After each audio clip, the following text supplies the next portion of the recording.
ओम शांति।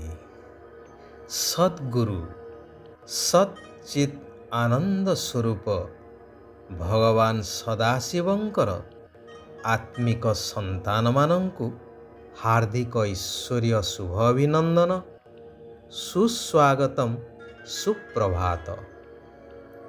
प्रकृतिर नियम अनुसारे यह मध्य सत्य लेखा जाइछि कि सर्वे निज निज लीला खेला सारी बाहुड़े काल बळे। पुनश्च समस्तंकर भ्रम दूर निमंते मध्य उल्लेख करा जाइछि कि मर्त्यमंडले देह बही देवता हेले हे मरई।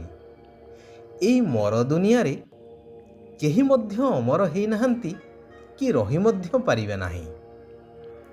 शास्त्र रे मध्य अनेक कहानी रे आमे देखिछे राक्षस माने तपस्या करी अमर बर प्राप्त करिथांती, परंतु केउठी ना केउठी गोटिए क्षीय रखी दिया जाई थाए, जेउ आधार रे तार मृत्यु सुनिश्चित होइताए।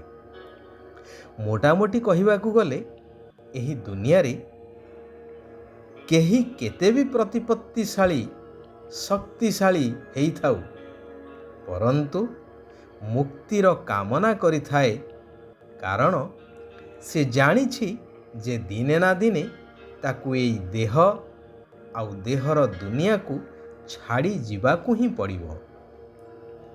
त्रिभुवन विजयी रावण कुहा जाए देव, नाग, नर, सुर, यक्ष, गंधर्व, किन्नर समस्ते ताकू भय करुथिले एवं से मध्य सर्वदा एही भ्रम अहंकार रे थिला कि मु अजेय अमर। सेही अहंकारर बश होई जहा इच्छा ताहा करि चलिला, कले बळे कौशले मन इच्छित जिनिसकू प्राप्त करि चलिला। शेषरे कामांध होई माता सीतांकु हरण करी श्रीरामंक सहित शत्रुता कला।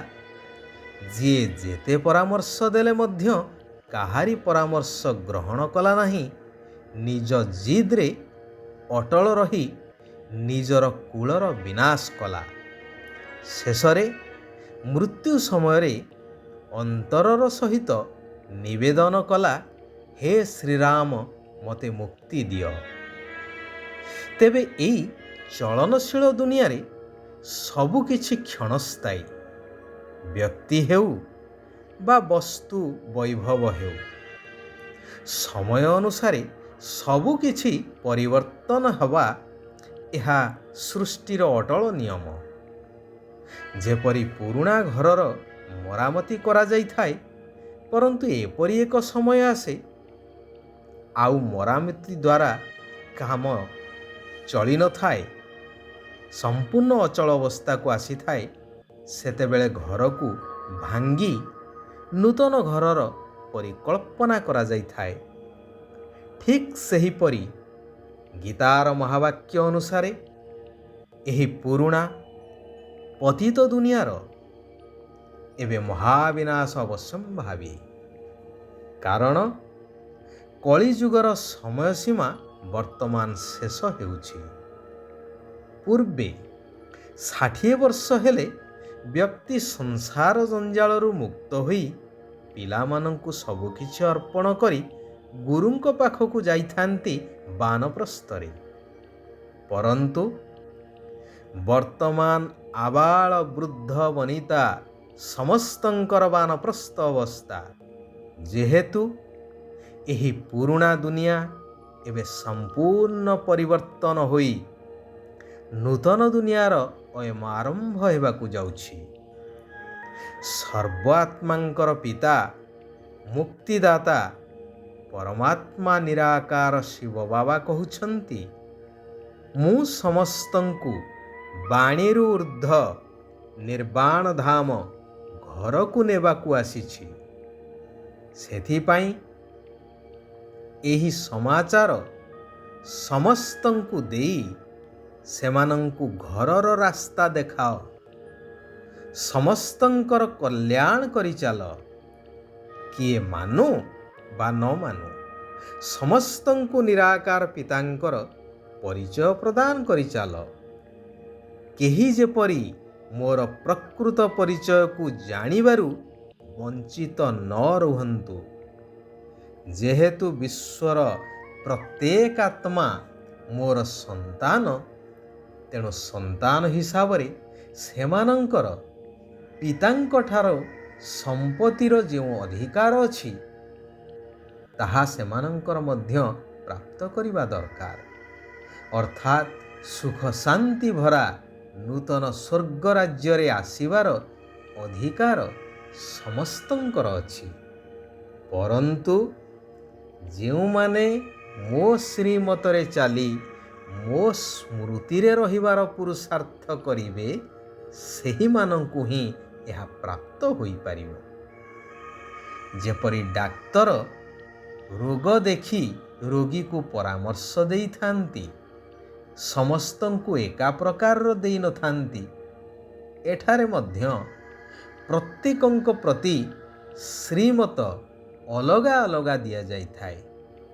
କାରଣ ସମସ୍ତଙ୍କର ଅବସ୍ଥା ଏବଂ ପରିସ୍ଥିତିକୁ ଦେଖି ଶିବ ବାବା ଶ୍ରୀମତ ଦେଇଥାନ୍ତି।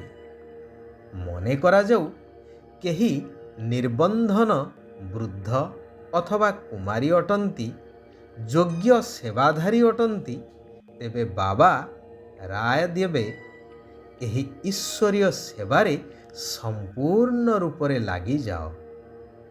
ବାକି ସମସ୍ତଙ୍କୁ ତ ଆଣି ଏଠାରେ ବସେଇ ଦେବେ ନାହିଁ ନା।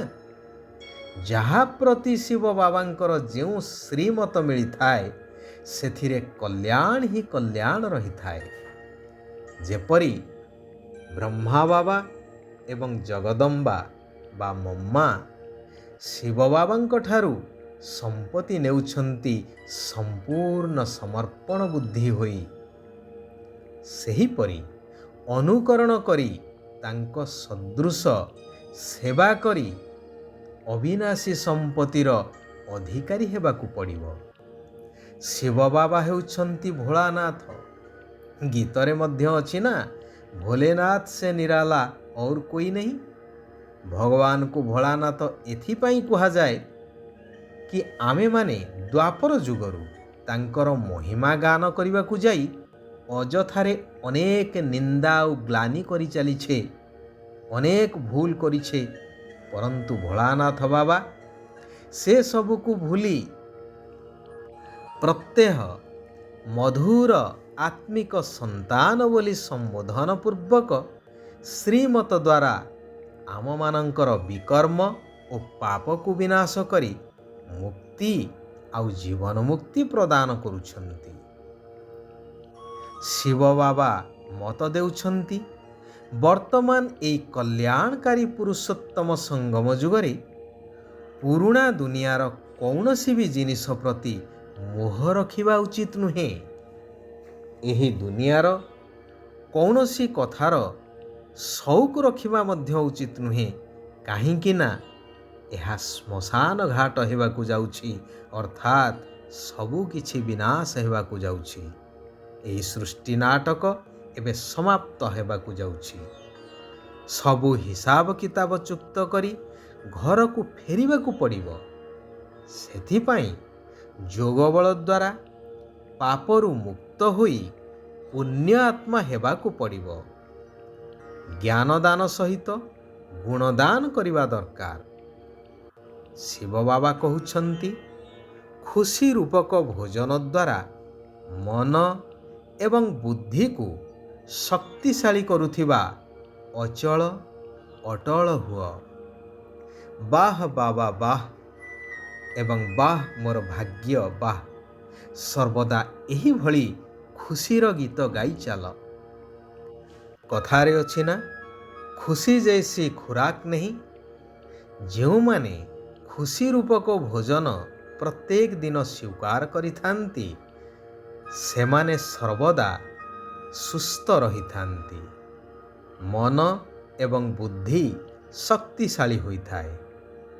ଯଦି ମନ ଏବଂ ବୁଦ୍ଧିକୁ ଅନୁଭବ ରୂପୀ ଆସନରେ ବସେଇଦେବ, ତେବେ କେବେ ବି ଦୁଃଖୀ ହେବ ନାହିଁ। ଆଚ୍ଛା, ଆଜି ପାଇଁ ଏଇଠାରେ ଆମେମାନେ ବିରାମ ନେବା। ଆସନ୍ତାକାଲି ପୁନଶ୍ଚ ଆମେମାନେ ସେହି କଲ୍ୟାଣକାରୀ ପରମାତ୍ମାଙ୍କର ଆଉ କିଛି କଲ୍ୟାଣକାରୀ ମହାବାକ୍ୟକୁ ଆଲୋଚନା ପୂର୍ବକ ନିଜର ଜୀବନରେ ଧାରଣ କରିବା।